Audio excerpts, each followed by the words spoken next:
총칙이 가장 어렵습니다. 용어정의와 중개대상물 두 개가 시험에는 각각 한 문제 나오고요. 해마다 이의신청이 되면은 이 용어정의와 중개대상물에서 이의신청이 많이 됐었습니다. 논란의 여지가 있고 왜 법조문에 없는 게 시험에 나오니까.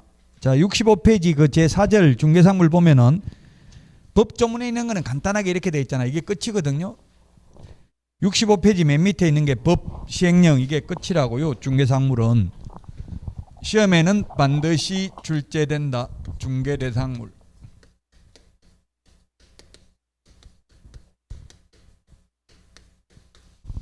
토지, 거기 법조문에 보니까 법제 3조 1호 토지, 2호 건축물, 그 밖의 토지의 정착물,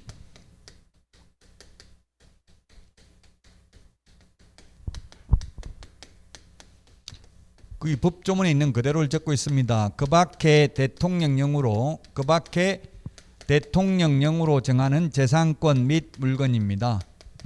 대통령령으로 정하는 재산권 및 물건은 임목에 관한 법률에 의한 임목, 공장 및 광업재단 저당법에 의한 공장재단, 광업재단, 광업재단은 같이 돼 있죠. 광업재단. 이게 끝인데 보기에 시험에 토지가 중개상물이냐 아니냐 한 번도 나온 적이 없어요. 그럼 뭐 어떻게 시험에 나왔냐면 시험에는 중개상물이 아닌 것 해서 미채굴 광물, 무주부동산, 그 다음에 포락지 이런 식으로 시험에 출제됐어요. 이게 법조문에 이런 게 없잖아요. 시행령에도 없고 시행규칙에도 없고 해석상의 문제라서 논란의 여지가 있다는 이야기입니다. 즉 토지라고 모두 중개상물이 되는 게 아니라 중개, 알선, 소개하려면 거래의 대상이 되어야 합니다. 개인 소유이어야 합니다. 국가 소유, 지자체 소유 토지는 중개상물이 아니라고요. 이천 시청 부지, 시청 땅 토지라도 중개상물 아니죠? 개인 게 아니잖아요. 개인이 사고 팔 수 있는 거 아니죠? 바다, 물 다 퍼내면 토지지만 그 바다가 개인 땅이 아니잖아요. 중개상물 아니라고요. 시험에 나온 적은 없지만 바다가. 그래서 이걸 일일이 다 암기할 수는 없어요. 월드컵 경기장, 잠실 야구장 토지지만 중개상물 아니죠. 개인 땅 아니니까. 미채굴 광물은 광업법 제2조 법조문은 법제처 국가법령정보 어플 다운받아서 보시라고 했어요. 예, 미채굴 광물은 광업법 제2조에 보면 광물 채굴권은 국가의 권능에 속한다. 그래서 개인 땅 밑에, 내 땅 밑에 석유가 매장되었어도 개인 소유가 아닙니다. 그거는. 그래서 중개상물이 아닙니다. 시험에 나왔던 거고요. 무주부동산, 이게 시험에 나왔는데 제가 무주구촌동에 있는 부동산 중개상물 아닙니까? 이렇게 질문했는데요. 한자가 나오고 한글로만 나왔어요. 이게 무주라는 게 주인 없는 부동산 이 말이죠. 무주. 주인 없는 부동산은 민법에서 국가 소유입니다. 전부 민법하고 연계되어 있으니까 민법을 열심히 하시라고요. 일단은 민법에서 주인 없는 부동산은 국가 소유고 주인 없는 동산은 선점자, 먼저 가진 사람이 주인입니다. 그래서 국가 소유이기 때문에 무주부동산 중개상물이 아니고요.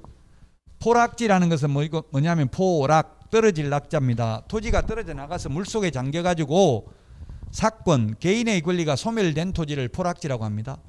국가가 개인 소유자에게 손실보상을 하고 하천토지로 편입한 토지 이런 걸 포락지라고 합니다. 중개상물이 아닙니다. 자, 그 다음에 건축물인데요. 이게 토지도 논란의 여지가 있고요. 건축물도 논란의 여지가 있습니다. 왜 무슨 법에 의한 건축물 이런 말이 없기 때문에 논란의 여지가 있다고요. 건축법 제2조에 건축물이 있고 민법에도 있습니다. 민법.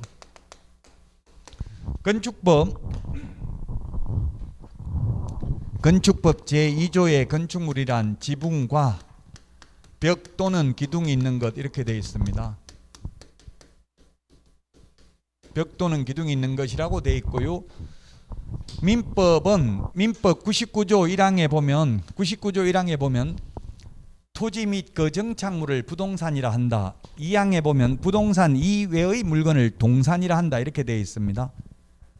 그 민법에서는 따로 건물이라고 안 돼 있고 그냥 토지의 정착물이 건축물입니다. 민법에 토지의 정착물인 건축물이 되려면은 판례에 의하면 이 지붕, 벽, 기둥이 모두 다 있어야 된다. 자, 그래서 우리 주유소에 기름 넣으면 세차해주는 이동식 세차장 구조물, 이동식 세차장 구조물이 중개 대상물에 해당하는지 여부 판례가 있다는 이야기입니다.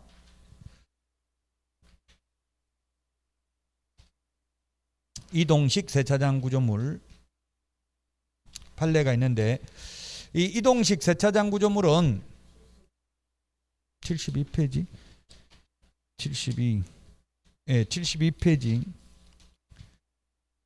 72페이지 맨 밑에 있네요. 이동식 세차장 구조물 맨 밑에 판례를 보면 2008 도라고 돼 있죠. 도. 사건 번호가 도는 형사사건입니다. 형사사건. 민법 판례는 보면 다로 돼 있잖아요. 다. 다는 민사사건, 도는 형사사건, 대법원 판례라는 뜻입니다. 이게 뭐 형사사건이냐 하면 무등록 중개업자가, 무자격자가 이동식 세차장 구조물을 3건 중개하고 한 건당 100만 원씩 받은 사안에 대해서 옆에 있는 개업공개사가 고발했어요. 저기 무등록 중개업자 처벌 좀 해주세요 하고 고발했다고요. 무등록 중개업자 처벌해달라고. 결론은 처벌받는다 안 받는다? 처벌 안 받는다. 왜? 이동식 세차장 구조물은 중개대상물이 아니다. 중개대상물이 아닌 걸 중개하고 돈을 받아도 그건 공인중개사법하고 상관이 없다는 이야기라고요. 중개상물이 아닌 걸 알선하는 건 중개가 아니라고 했잖아요. 중개 아닌 걸 계속 반복해도 중개업이 아니죠. 그 무등록 중개업자로 처벌 못한다고요. 아무나 해도 된다고요. 결론은. 왜냐하면 판결문에 보면 왜 그러냐면은 이동식 세차장 구조물은 건축법상 건축물이다. 왜? 지붕이 있고 기둥이 있기 때문에 건축법상 건축물로서 건축물 대장에도 기재되어 있다. 그러나 주벽이라고 할 만한 게 없다. 이동식 세차장 구조물에는. 그리고 볼트 조립 방식으로 되어 있어서 쉽게 분리 철거가 가능하므로 이를 민법상 건축물로 보기는 어렵다. 그러므로 중개상물이 아니다. 따라서 아무나 중개하고 돈을 받아도 법에 위반되는 것이 아니다. 이런 판례입니다. 자, 그래서 건축물은 결론은 건축법상 건축물을 의미하는 게 아니라 민법상 건축물을 의미한다. 그리고 또 이 건축물은 현존하는 건축물뿐만 아니라 장래에 미래에 건축될 예정인 미래의 건축물도 중개상물에 해당이 된다. 그래서 미래의 건축물에는 분양권이라는 게 있고 입주권이라는 게 있다. 분양권, 입주권도 이건 다 판례입니다. 그래서 어렵습니다. 이게 법조문에 있는 게 아니라 판례이기 때문에 어렵습니다. 입주권, 분양권. 입주권, 분양권은 거기 70페이지에 판례 있네요. 70페이지에 입주권, 분양권 판례가 있는데, 분양권은 동호수가 특정된 분양권은 피분양자, 수분양자, 피분양자, 수분양자 같은 말입니다. 피분양자, 수분양자 같은 말이라고요. 수분양자는 받을 숫자, 분양받은 사람, 피분양자는 분양당한 사람, 피분양자 같은 말입니다. 피분양자, 수분양자 같은 말이라고요. 분양받은 사람을 말합니다. 101동, 101호 누군지 특정되어 있으면 그건 중개상물이라고요. 자, 근데 입주권의 경우에는 또 두 가지로 나눕니다. 추첨 기일날 추첨을 하여 당첨되면 입주할 수 있는 권리는 중개상물이 아닙니다. 그게 뭐냐면 청약 통장 같은 게 있고요. 그 다음에 이른바 대토권, 이주자 택지를 공급받을 수 있는 지위, 이런 거는 추첨을 해가지고 몇 동 몇 토 이런 걸 정한다고요. 몇 필지 어디다 땅 어디 줄 건지 이런 걸 추첨해서 정하거든요. 이렇게 위치와 면적이 특정되지 아니한 거는 중개상물이 아니지만 도시 및 주거환경정비법에 의해서 관리처분 인가받은 입주권은 중개상물이다. 도시 및 주거환경정비법에서 재건축 재개발에서 관리처분 인가, 이거는 뭐냐면 관리처분 인가라는 것은 위치와 면적을 특정하는 거죠. 재건축에서 쓰는 용어죠. 몇 동 몇 토 나오는 거, 옛날 거 주고 새 거 몇 동 몇 토 받는지 정해지는 게 관리처분 인가입니다. 이렇게 위치와 면적이 특정되면 중개상물에 해당된다. O는 해당된다. X에 해당 안 된다는 이야기입니다. 거기 권리 판례에 보니까 권리금도 중개상물 아니라고 70페이지 나와 있죠. 권리금 중개상물 아니다는 판례 있고요. 아니기 때문에 아무나 해도 상관이 없다. 그 다음에 68페이지 그 위에 판례 박스 안에 대토권도 중개상물 아니라고 돼 있죠. 대토권이 뭐다? 대신 뭐 대신에 현금 보상 대신에 토지로 받는 권리가 대토권이라고요. 이게 어디 나오냐면 공익사업을 위한 토지 취득 및 보상에 관한 법률에 대토권이 나옵니다. 이주자 택지를 공급받을 수 있는 지위를 줍니다. 앞으로 광주, 이천, 여주에 100만 호 건설을 한다는 것 같던데요. 100만 호. GTX도 들어오고 뭐 이렇게 아니 여기 있는 분들이 그렇게 건의한대 대통령 후보들한테. 그러면 후보들이 그거 거부하기 힘들 거예요. 네 명인가한테 다 하라고 하면 100만 호 건설. 비어있는 땅이 많죠. 사실 뭐 성남까지는 많이 개발됐고 거의 광주까지도 좀 많이 조금 하고 있는 고 저기 서쪽으로는 거의 다 지금 이게 외곽순환도로라는 게 지금은 수도권 순환도로죠. 제1순환도로, 제2순환도로. 외곽이라는 게 좀 웃기는 거잖아요. 차별하는 거잖아요. 서울이 중심이라는 거잖아요. 그래서 수도권 순환도로, 제1순환도로, 2순환도로인데 제1순환도로를 보면 비어있는 땅은 지금 거의 군포 지나가지고 저기 시흥 쪽에만 좀 비어있더라고. 시흥 쪽에 인천 가기 전에. 그래서 시흥이 앞으로 좀 개발될 가능성이 많고요. 시흥이 서쪽으로는. 그 외에는 지금 외곽순환도로 거의 꽉 찼어요. 지금 구리에서 의정부 가는 사이에 좀 비어 있고 나머지는 뭐 거의 다 찼기 때문에 이제 할 때는 광주, 이천, 여주, 경강선 중심으로 100만 호 공급을 지금 할 예정인 것 같아요. 지금도 이천역 앞에는 지금 허벌판인 것 같은데 거의 비어 있죠. 들어올 수밖에 없겠죠. 앞으로 역 근처로. 아마 이게 터미널 이런 것도 제 생각에 옮길 가능성이 있을 거예요. 역 근처로. 지금 너무 이 터미널 복잡한 것 같더라고요. 자, 그 다음에 이제 그 밖의 토지의 정착물입니다. 그 밖의 토지의 정착물은 시험에 나온 게 딱 하나밖에 없습니다. 그 밖의 토지의 정착물은 그 밖의 토지의 정착물이 어디 있냐면은 71페이지 박스 안에 있는 거 명인망법을 갖춘 수목의 집단 하나밖에 없습니다. 그 밖의 토지의 정착물에 해당되는 것은 중개상물인 것은 명인망법을 갖춘 수목의 집단 하나밖에 없다고요.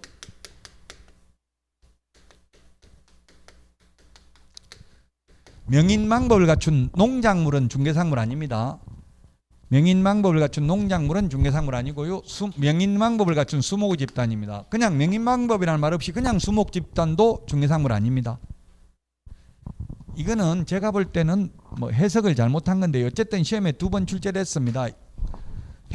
옛날에 명인망법을 갖춘 수목의 집단 중개상물 아니라고 시험 국토부에서 유권 해석을 했어요. 근데 행정심판이 청구돼가지고 시험에 나와가지고 국무총리 산하에 있는 행정심판위원들이 중개상물에 해당된다라고 판결했어요. 결정을 했어요. 그래서 시험에 나오면 명인망법을 갖춘 수목의 집단은 중개대상물입니다. 제가 봐도 이거 아니라고 생각해요. 왜 이게 중개상물이라면 개업공개사만이 중개를 업으로 할 수 있는 거잖아요. 다른 사람은 중개하면 안 되죠. 중개를 업으로 하면. 근데 현실적으로 명인망법을 갖춘 수목의 집단도 거의 없습니다. 명백하게 누구 소인지 인식할 수 있도록 관습법상 공시방법을 갖추면 된다고요. 담장을 쌓아둔다든지 나무 껍질을 벗기고 묵서를 한다든지 또는 새끼 줄이 아니고 새끼라고 하나 봐요. 새끼를 치놓는다든지. 새끼가 뭔지 알죠? 집으로 가지고 이렇게 꼬아가지고 해놓은 거 있잖아요. 그 새끼 표준말이 새끼인가 보더라고요. 그게 새끼 줄이 아니고 새끼를 쳐놓은 경우 이게 우리 여기는 교재에는 새끼라는 말 안 나와 있나요? 거기 71페이지 박스에 보면 명인망법이 있죠.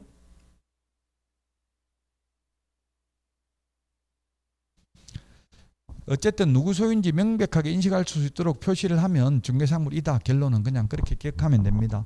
요거 하나밖에 없습니다. 그 외에 나머지 교량, 담장, 축대, 시험에 나온 게 토사, 암석, 가식의 수목 이런 게 시험에 나왔습니다. 가식의 수목. 가식의 수목이 뭡니까? 가짜로 심어놓은 나무니까 거짓 가짜는 전부 가는 가등기, 가압류, 가처분 다 거짓 가짜죠. 그래서 가식의 수목은 정원수 뽑아서 팔아먹으려고 심어놓은 나무는 동산입니다. 그래서 중개상물이 아니고요. 토사, 암석, 흑토자, 모래사자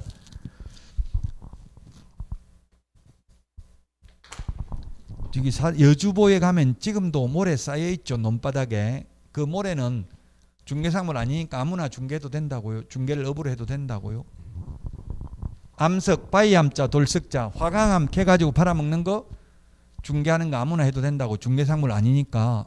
중개상물이 아닌 것은 중개대상물이 아닌 게 두 가지 종류가 있습니다. 중개대상물은 개업공개사만이 중개를 업으로 할 수 있는 대상물이 중개상물이고, 중개상물이 아닌 것은 아예 거래 대상이 안 되는 거, 국가 소유, 이거는 거래 자체가 안 되니까 중개상물이 아니고요. 또 아무나 중개를 업으로 할 수 있는 것도 중개상물이 아니라고요. 자동차나 선박이라든지 항공기라든지 이런 거는 아무나 중개를 업으로 해도 상관없으니까 중개상물이 아니고, 또 국가 소유 토지는 아예 거래 자체가 안 되니까 중개상물이 아니라고요.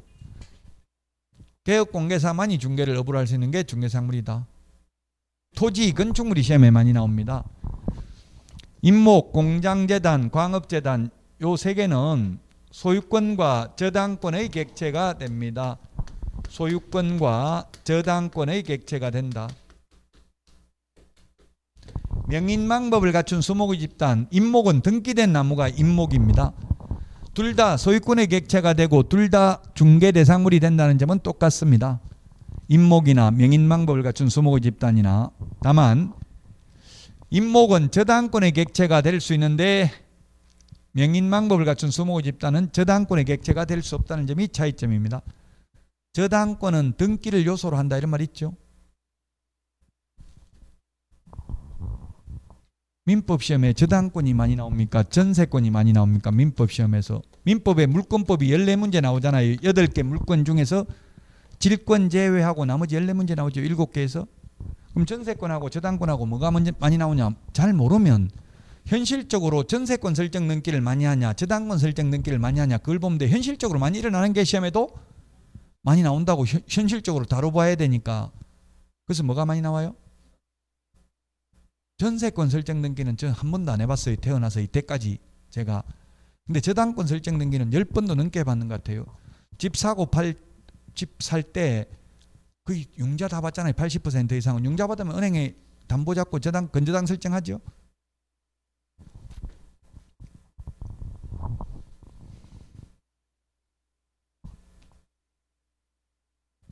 옛날에는 뭐 이게 담보 잡고 입주할 때 저는 천만 원 돈 1,000만 원밖에 없는데 4억 4천만 원짜리 4억 2천만 원짜리인가 분양받아 봤어요. 1,000만 원밖에 없어도.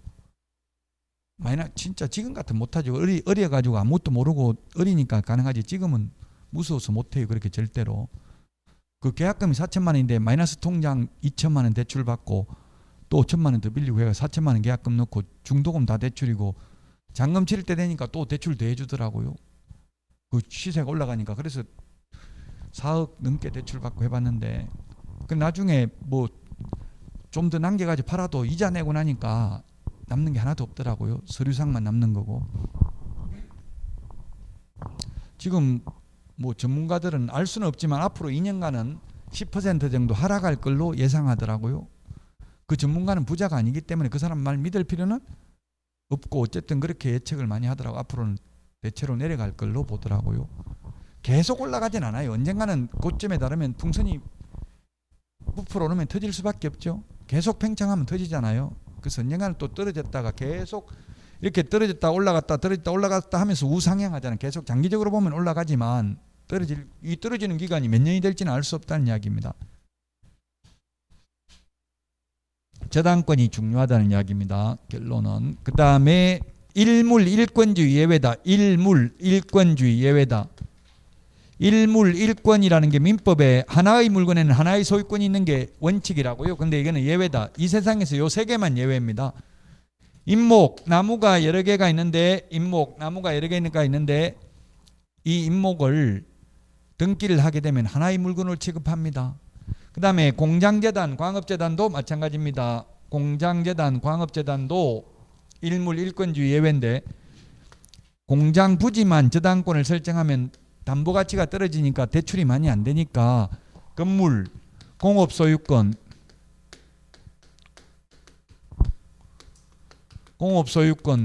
생산, 설비 등등 재산적 가치가 있는 물건들을 묶어서 재단 목록을 작성합니다. 재단 목록을 작성해서 이 재단 목록 안에 있는 것을 공장재단으로 등기를 하게 되면 재단 전체가 하나의 물건으로 취급됩니다. 소유권이 하나밖에 없습니다.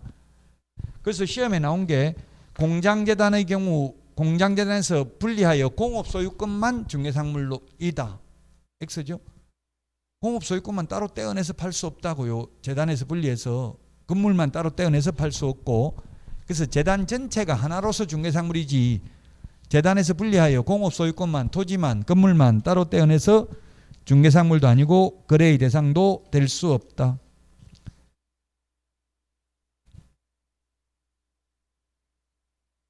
(73페이지) 74페이지 75페이지까지는 지금 시험에 나온 게 별로 없잖아요. 29회 때 그냥 공장재단 중개상물이냐 아니냐 이렇게만 나왔어요. 그래서 별로 안 중요하다는 이야기입니다. 임목, 공장재단, 광업재단은. 자, 그 다음에 77페이지에 보면 76페이지 맨 밑에 보면 중개상물, 이게 토지, 건축물, 임목, 공장재단, 광업재단, 이게 중개상물이고요. 그 다음에 77페이지 사적 소유의 부동산, 즉 개인 소유해야 되지, 아까 국가나 지자체 소유는 아니라고 했죠. 거래가 불가능하므로. 자, 그 다음에 동그라미 1번 공법상 이용제한 거래 규제를 받는 경우 모든 용도, 지역, 지구, 구역 다 중개상물에 해당됩니다. 개발 제한구역, 개발만 제한하지 거래를 제한하는 건 아니죠. 개발 제한구역은 개발만 제한합니다. 시험에 32회 시험에 지목이 양의장인 지목이 양의장인 토지는 중개상물이다 아니다 이렇게 시험에 나왔어요. 지목, 공간정보 구축 및 관리 등에 관한 법률에 보면 지목이 28개가 있잖아요. 전답, 가수원, 목장용지 뭐 이런 거 있죠. 주소용지 이런 것들이 있죠. 지목이 양의장인 토지 중개상물이다 아니다? 있다고요. 양의장 지목, 모든 지목 다 개인, 이거는 개인 땅이다 국가 땅이다 이런 말은 없었어요. 물론 그 말은 개인 땅이라는 전제하에 단 지목에 따라 되냐 안 되냐 이걸 묻는 거잖아요. 개인 땅이다 국가 땅이다 이런 말은 물론 없었지만 당연히 개인 땅이라는 전제가 되어 있겠죠. 그래서 양의장이라는 이유만으로 중개상물이 아닌 것은 아니다. 즉 중개상물이다. 개인 땅이라는 전제하에서 모든 지목, 모든 용도, 지역, 지구, 구역 다 중개상물이라고요. 군사기지 및 군사시설 보호구역, 문화재 보호구역, 상수원 보호구역, 수질보전 특별대책지역. 아마 이게 남한강 근처에는 수변구역, 한강수계 상수원 수질 개선 및 주민 지원에 관한 법률에 의한 수변구역, 상수원 보호구역 이런 거 해당되기 때문에 개발을 강가에는 좀 하기가 힘들 수 있을 거예요. 자, 그 다음에 동그라미 2번 사법상 이용제한이나 거래 규제를 받는 경우, 즉 가등기, 가압류, 가처분, 가등기 돼 있어도 중개상물이다? 아니다? 이다고요. 그건 사법상 제한이 있을 뿐이지 거래는 가능합니다. 가압류 돼 있어도, 가처분 등기가 돼 있어도, 전세권 설정 등기 돼 있어도, 지역권 설정 등기, 유치권 설정 돼 있어도 다 중개상물 되고, 무허가 미등기 건물도 중개상물 됩니다. 무허가 미등기도. 예를 들면 다가구에 옥탑방을 하나 더 몰래 불법으로 증축했다고 그 건물 못 팔아먹는 건 아니잖아요. 그럼 개업공개사는 무허가 불법이 있다고 말만 하면 돼요. 단지 조심해야 될 거는 건축법에서는 옥탑방을 불법으로 증축했다 하더라도 주방시설, 세면시설 이런 게 없으면 주택으로 보지는 않는답니다. 근데 세법상은 8분의 1 초과되면 바닥면적 8분의 1을 초과하면 창고로 쓰더라도 주택으로 들어간대요. 그래서 다주택자가 된다고. 다가구는 방이 19개잖아요. 1주택인데 옥탑방을 하나면 주택으로 사용된 층수가 상계층 이하에 되잖아요. 다가구는 옥탑방을 불법으로 건축해가지고 바닥면적이 1층 바닥면적의 8분의 1을 초과하면 그건 주택에 들어가기 때문에 세법상은 양도소득세 중과세 대상이라고요. 1주택이 아니고 2주택. 세법은 왜냐하면 실질과세 원칙이라고 진실이 우선한다고요. 근데 뭐 주택으로 사용 안 했다 이렇게 하더라도 또 금세 안 한다고 했다가 나중에 해버릴 수도 있으니까 무조건 면적으로 보고 8분의 1 초과하면 주택으로 본다. 자, 그 다음에 이 안가로 2번 77페이지 국공유재산은 중개상물이 될 수 없다. 국공유재산은 행정재산과 일반재산으로 구분한다. 행정재산은 옛날에 보존재산, 남대문 이런 것도 지금은 행정재산이라고 하는데요. 청와대 건물 이런 거 중개상물 될 수 없고요. 일반재산은 옛날에 잡종재산이라고 불렀어. 잡종재산. 일반재산은 매각, 현물출자의 대상, 대부의 대상은 됩니다. 거래할 수는 있습니다. 용도 폐지된 일반재산은. 그러나 국유재산을 매각할 때는 공개 입찰의 방식으로 매각해야 되므로 원칙적으로 중개사물이 되지는 않습니다. 일반재산도. 시험에 일반재산에 대해서 시험에 나온 적은 없습니다. 다만 공유재산 및 물품관리법 시행령 43조에 보면 일반재산의 경우 2번 이상 유찰된 경우에는 수의계약을 체결하거나 개업 공유회사에게 중개보수를 지급할 수 있다 이런 말이 있습니다. 그래서 예외적으로 일반재산은 예외적으로 중개상물이 될 수 있습니다. 행정재산은 안 되고요. 중개상물.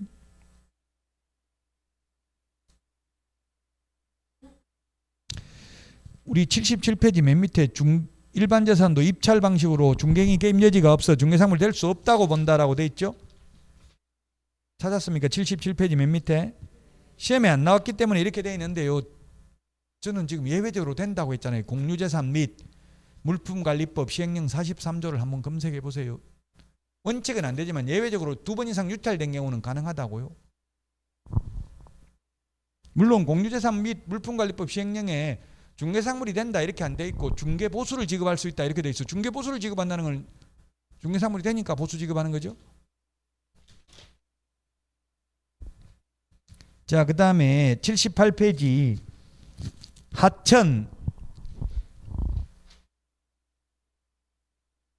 하천하고 시험에 나온 적은 없습니다. 하천하고 도로는 중개상물이다 아니다. 하천도로. 하천이나 도로는 중개상물이다 아니다. 시험에 나온 적은 없다고 했죠. 이거는 도로 중개상물 될 수도 있고 안 될 수도 있다. 개인하천, 개인도로는 중개상물이고 국가하천, 지방하천은 중개상물 아니다. 개인도로, 사도, 개인도로면 중개상물 될 수도 있어요. 맹지 있잖아요. 맹지가 무슨 말입니까? 맹지. 이 한자 뜻은 눈구멍이 빠진 토지 이 뜻이 맹인할 때 맹자잖아요. 맹지라는 게.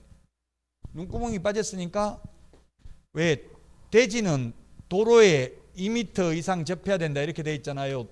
건축법에. 도로는 4m 이상 도로해야 됩니다. 이게 4m 이상 도로해야 되고요. 보행과 차량 통행이 가능해야 되고요. 만약에 A 필지, B 필지가 있으면 이게 공도에 접해져 있지 않는 게 이게 맹지인데 맹지는 집을 지으려면 이게 도로를 만들어야 되죠. 이 도로가 도로에 2m 이상 접해야 되니까 여기서부터 여기까지가 2m는 돼야 되잖아요.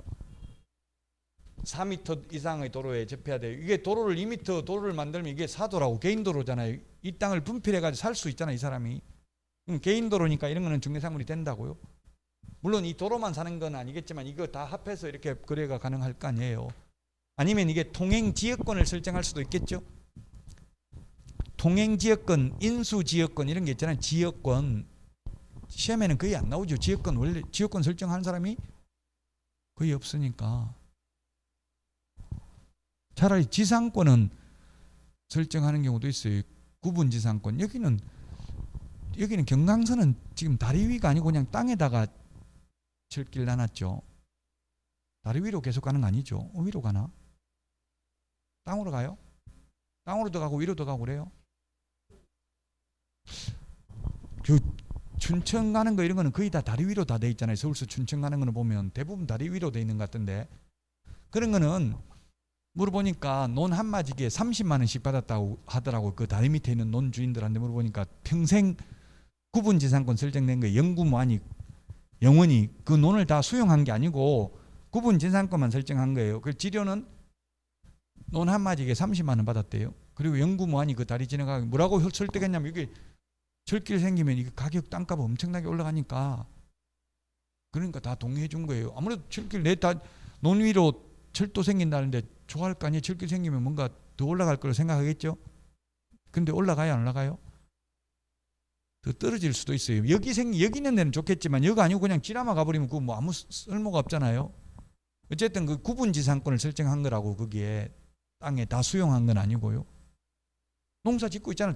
그 다리 밑에서 그 지하 전철이라고 해야 되죠. 조심해야 돼요. 여러분들도 제가 한번 당했어요. 이게 지하철이 있다고 설명했다가 지하철 수도권에도 지하철이 아니고 지상철로 다니는 데가 많아요.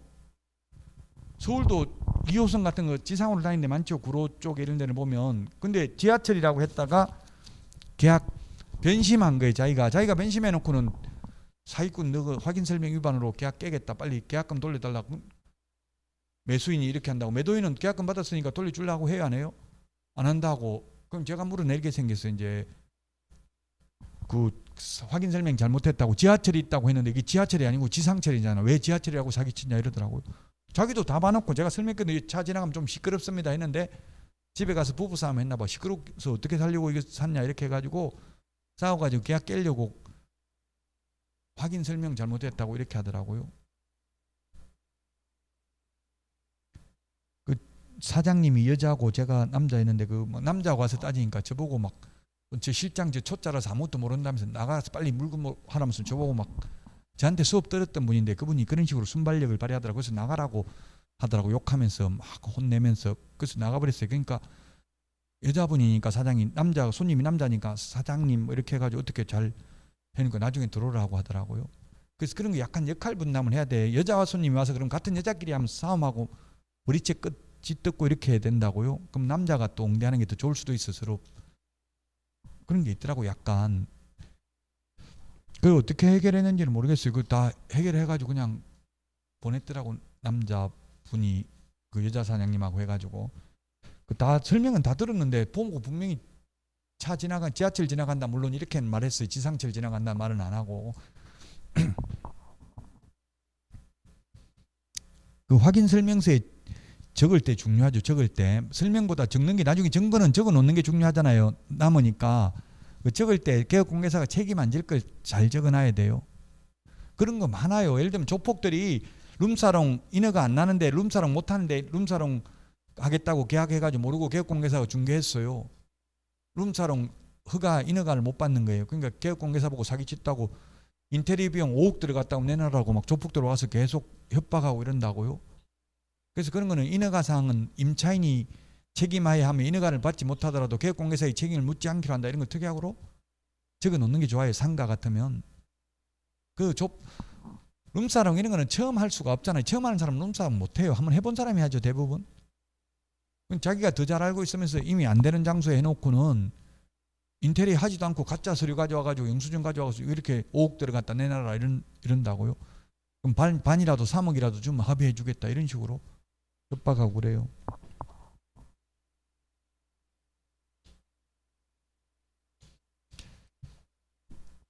자, 그 다음에 그 78페이지 포락지 아까 중개상물 아니라고 했고요. 무주 토지 미채굴 강물 아니라고 말했죠. 바닷가 빈지.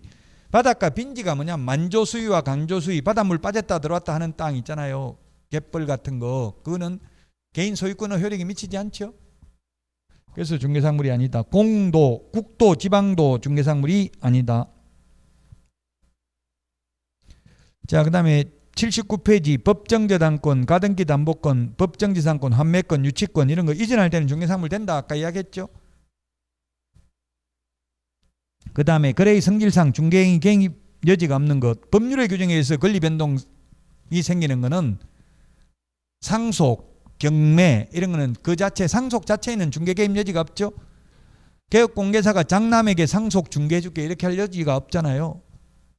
상속은 법정 지분에 따라서 상속이 됩니다.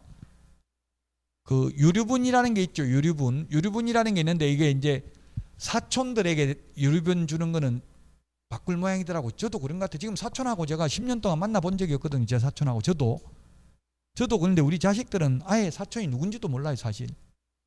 근데 사촌도 상속권이 있잖아요. 유류분이라는 거는 무조건 자기가 받을 지분의 2분의 1을 받을 수 있는 거죠. 1촌의 경우. 4촌은 물론 3분의 1을 받을 수 있는데 그건 이제 앞으로 없앨 예정입니다.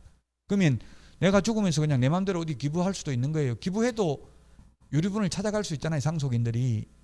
근데 이제 사촌에 대한 유류분은 없앨 모양이더라고요. 맞는 것 같아요. 요즘 사촌하고 별로 친하지를 않잖아요. 사실.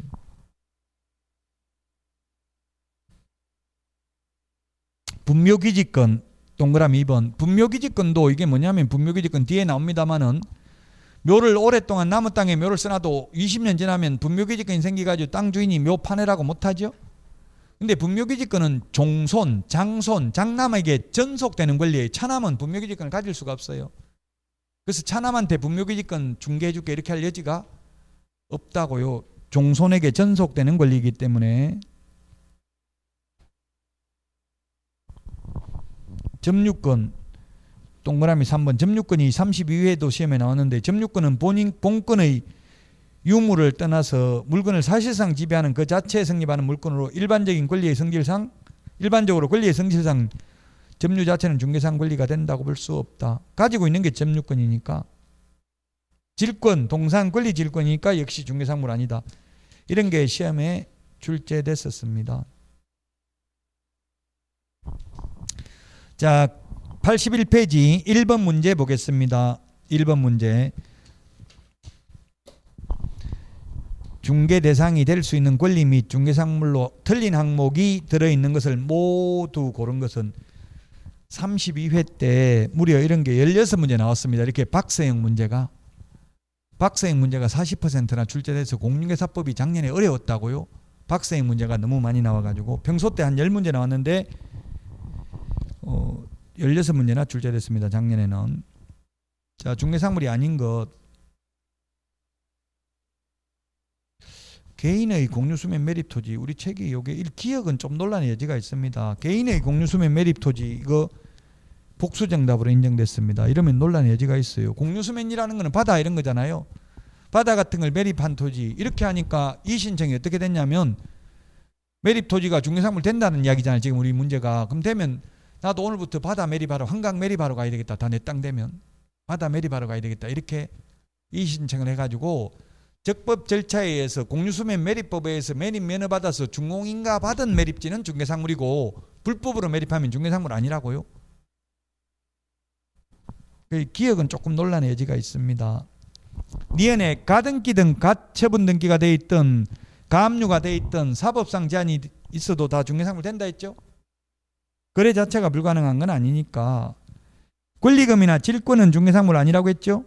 권리금, 질권은 중개상물이 아니다. 그 다음에 리얼, 공장재단, 광업재단, 임목은 중개상물이라 했고요.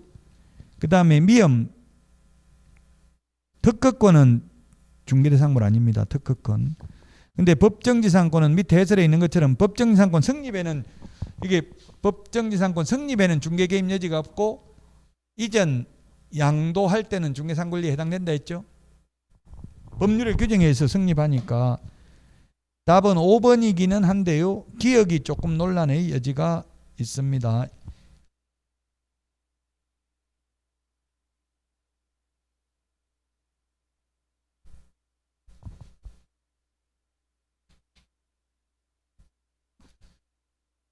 자, 여기까지 하고 82페이지 공인중개사 제도부터 쉬었다가 하도록 하겠습니다. 이제 어려운 거 다 끝났습니다.